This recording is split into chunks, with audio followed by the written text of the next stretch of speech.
अस्सलाम वालेकुम नाजरीन, मैं हूं मोहम्मद अब्दुल हकीम। 7H न्यूज़ में आपका इस्तकबाल है। हैदराबाद MP अली जनाब असदुद्दीन अवैसी साहब, KTR deputy CM Mahmood Ali साहब ने और दूसरों ने मिलकर बहादुरपुरा और पुराना पुल फ्लाईओवर का इफ्तिताह किया। आइए देखते हैं ये तफसीली रिपोर्ट।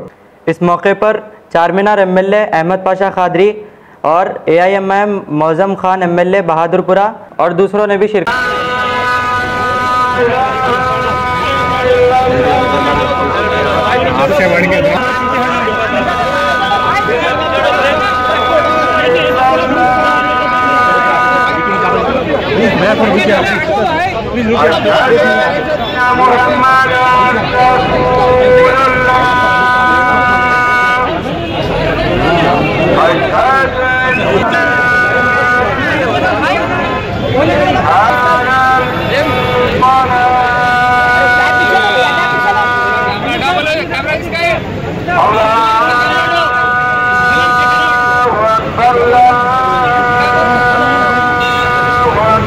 लाल फोन किसका है जी? लाल फोन हटाओ।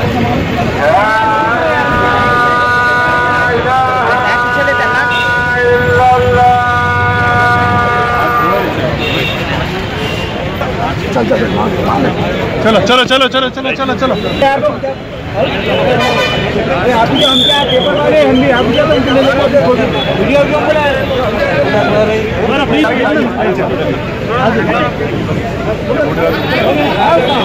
चलो चलो चलो चलो